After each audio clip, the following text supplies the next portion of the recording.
Welcome to today's Virtual Coach Advantage podcast. I'm Emma Calvert, co founder and coach at Springboard Future. I'm joined by my co founder and our master coach, Neela Bettridge. Hi, Neela. Hello, Emma. Lovely to be here. It's good. I enjoy these. They're so good, aren't they? Well, this is our season wrap, if you can believe it, the end of season two. It's just flown by. It really has, a bit like this year, but we've had such a great series this year, I think.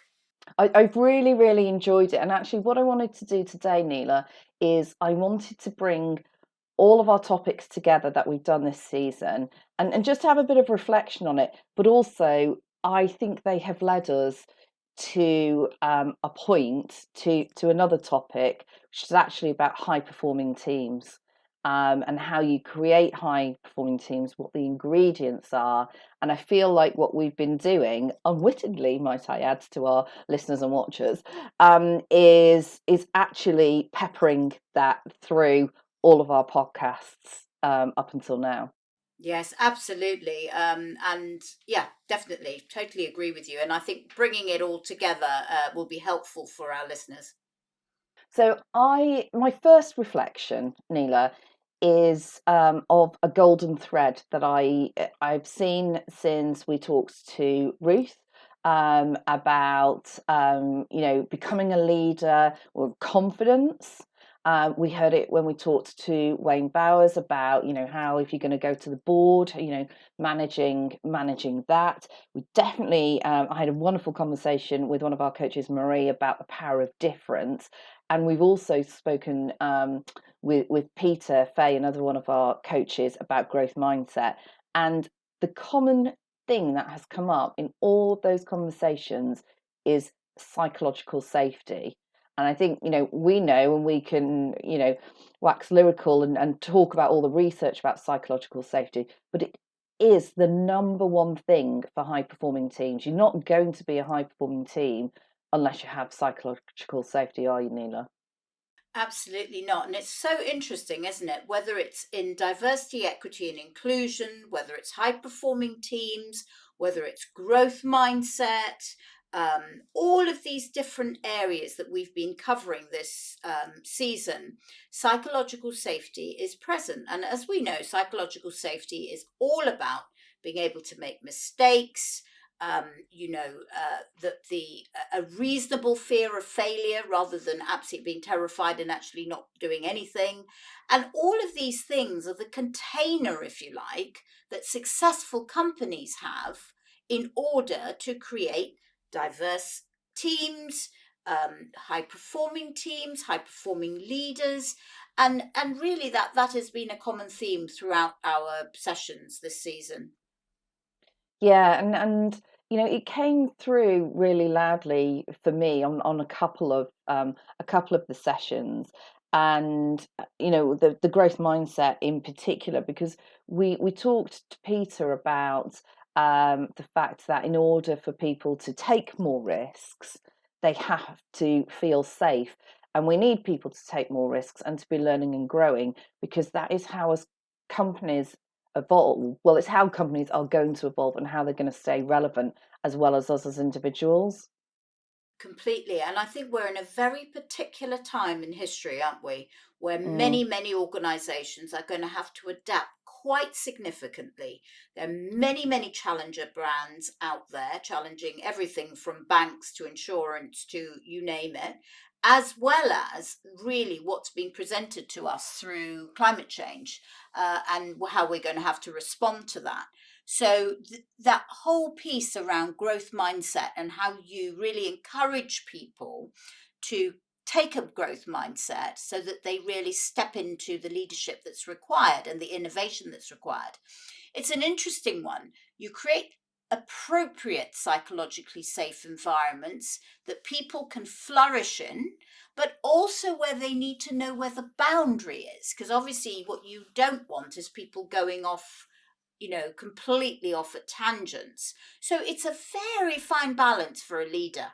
And they have to be incredibly self aware of themselves and situations and their own limiting beliefs in order to do this well.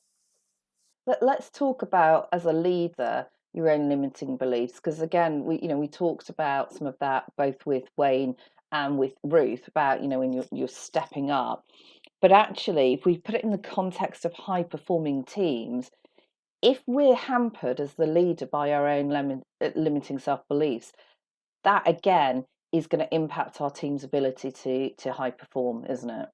Yes, it definitely will. And let's face it, all of us have limiting self beliefs. All of us do. The issue is do we have control over them? Do we recognize them when they take us to dark places where our shadow leader turns up? And actually, how do our people who are led by us experience us when we are gripped by our limiting belief? What do we not allow them to do that we Mm. should be allowing them to do because it's based on our own fear? So limiting beliefs are all fear based, and it stops us stepping into to uncomfortable spaces.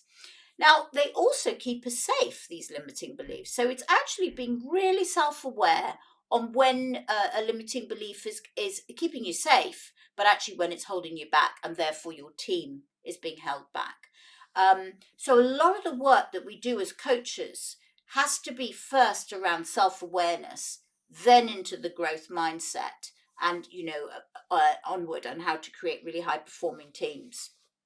I just want to take that a little bit further, Neela, as the leader of a high performing team when we're creating that environment. So, you've rightly so there talked about being aware of our own self limiting beliefs and that they don't hold the team back. But how are we as leaders showing up to our teams to give them that space to have the growth mindset, that space for them to grow their confidence, to innovate, to create, to within the boundaries that we set? What are some of the things that we would look to see from a leader as they step in and be present in that? Yeah, great question, Emma.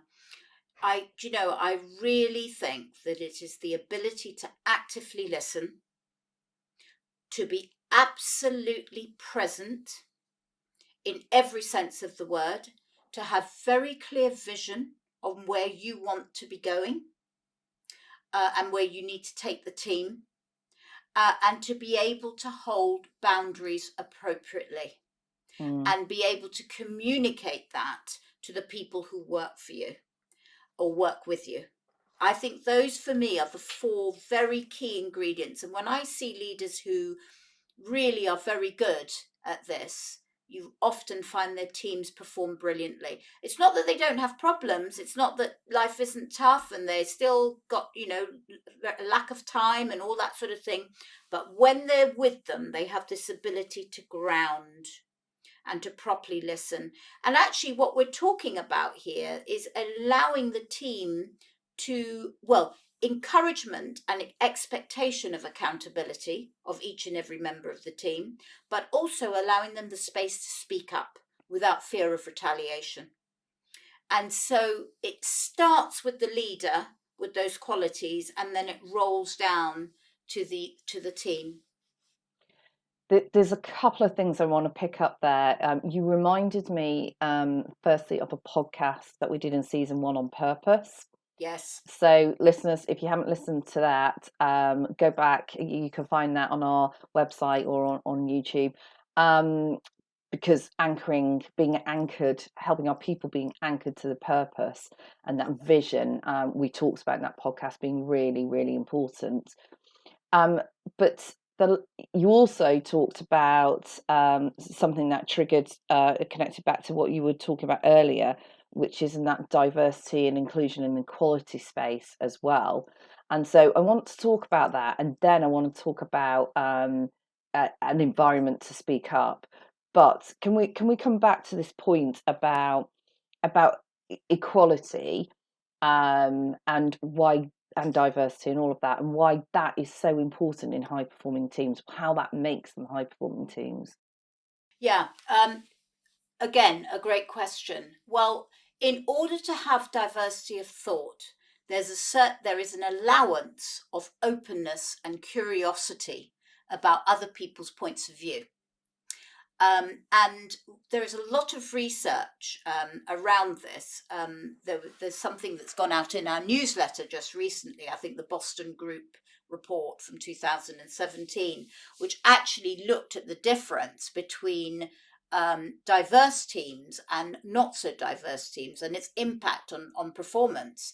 And, the diverse teams nailed it. They were streets ahead of the non-diverse team. So we know that that actually encourages a level of innovation, a level of depth of thought that may not be possible with a sort of monogrammed sort of team.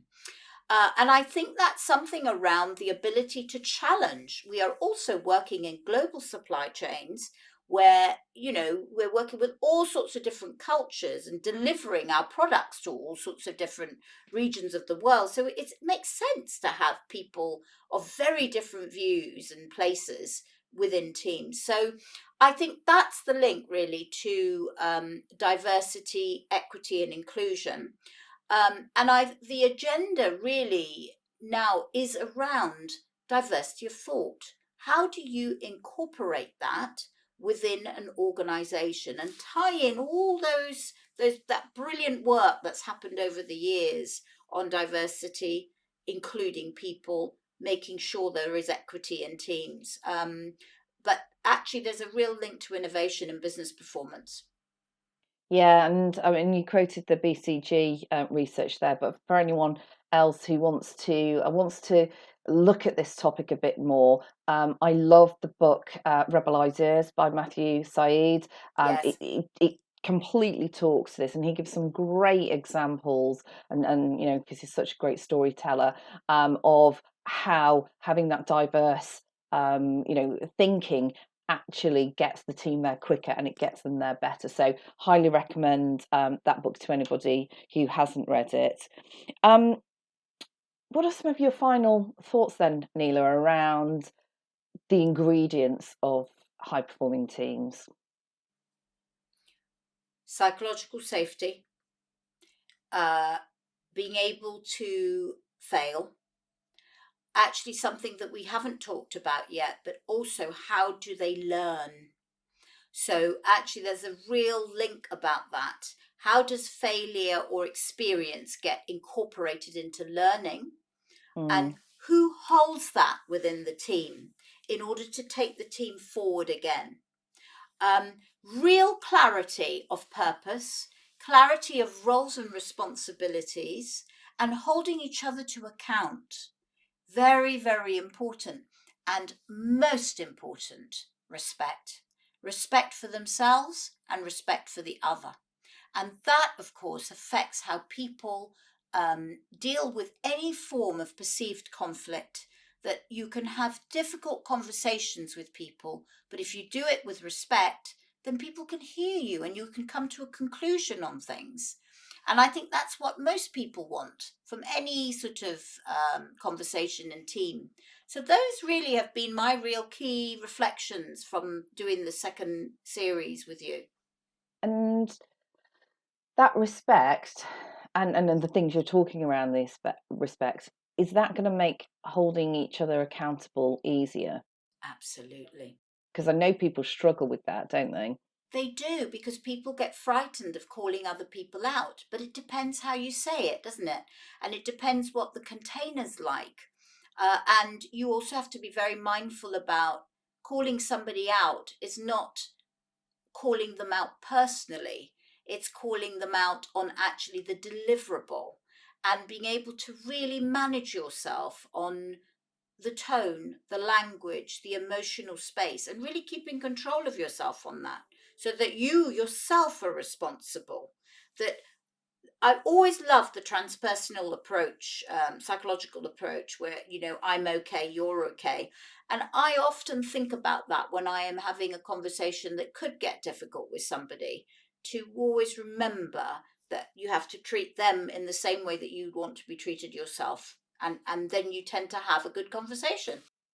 Yeah, absolutely brilliant. And I think, you know, when I reflect back on all of the conversations we've had this season, and actually now I'm thinking about season one as well, because it is the high performing team and how you make a high performing team is a question I get asked all the time as a coach. And actually, everything we've talked about in season 2 and many things in season 1 leads us to those are the ingredients, right? That's what you need to do. But it starts with the leader. The biggest message I've taken away this season is it's all starts with you, the manager and the leader. Exactly. Everything starts with the leader. The leader is the beacon of light, if you like, within an organization. And many years ago, I got introduced to the concept of servant leadership. And I know there's lots of terminology here, but it's about being able to hold the light and then step back and then hold the ring and allow people to be within it. And there's something about that which is terribly important in this particular topic that we are talking about. And I think in this current climate that we're in, Yeah, it's not easy, right? it's really not easy. There's nothing easy about the world today. There's nothing easy. And we always have to remember that people are having to do this with real time restriction and a lot of pressure. And so we're asking a lot from our leaders, a lot from them. Um, but if you want to really create high performing teams, this is how you need to do it. Great. Well, thank you, Neela. That was a great way to wrap up season 2. I've enjoyed all of our guests this season. It's been great to talk to some of our coaches, great to talk to some of our network as well. We really do hope that you've enjoyed season 2 of the Virtual Coach Advantage podcast. We've loved being your coach. We hope to see you again soon. We'd love to hear your feedback, any comments you've got, or even requests for topics. So please do get in touch. You can reach us on our website, which is springboardfuture.com. Follow us on our LinkedIn or Twitter pages. Thanks for joining the Virtual Coach Advantage podcast. We hope to coach you again soon.